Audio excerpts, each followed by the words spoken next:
ஆவியால் நிரப்பப்படு. இந்த வருஷம் பெற்றுக்கொள்ள வேண்டியது பெருசா இருக்கிறது. இந்த வருஷம் பெற்றுக்கொள்ள வேண்டியது, சுதந்திரிக்க வேண்டியது. அதற்கு இன்னைக்கு ஒரு உள்ளங்கை மேகம் எழும்புகிற ஒரு நாட்களா இந்த நாட்கள் இருக்கட்டும். அடைக்கப்பட்ட வானங்களை இனி பார்க்க கூடாது. இனி நன்மைகளும் பெருமழையை தான் பார்க்கணும். அடைக்கப்பட்ட வானத்தையே பார்த்து கொண்டிருந்த காலங்கள் போதும். எலியாவே, பெருமழை கேட்க போகிறது மாத்திரமல்ல, பெருமழையை பார்க்க போகிறது உன் கண்கள். பெருமழையின் சத்தத்தை மட்டும் கேட்டிருந்த காலங்கள் முடிந்து போய், ஏன்னா இனி மழை பெய்யும். எத்தனை பேர் நம்புறீங்க? என் வாழ்க்கையில மழை பெய்யும். ஆசீர்வாதமான மழையை கர்த்தர் ஊற்றுவார்.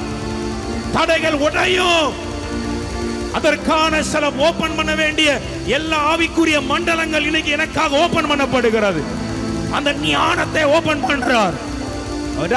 எனக்கு வர வேண்டிய எல்லா சகலவற்றையும் இன்றைக்கு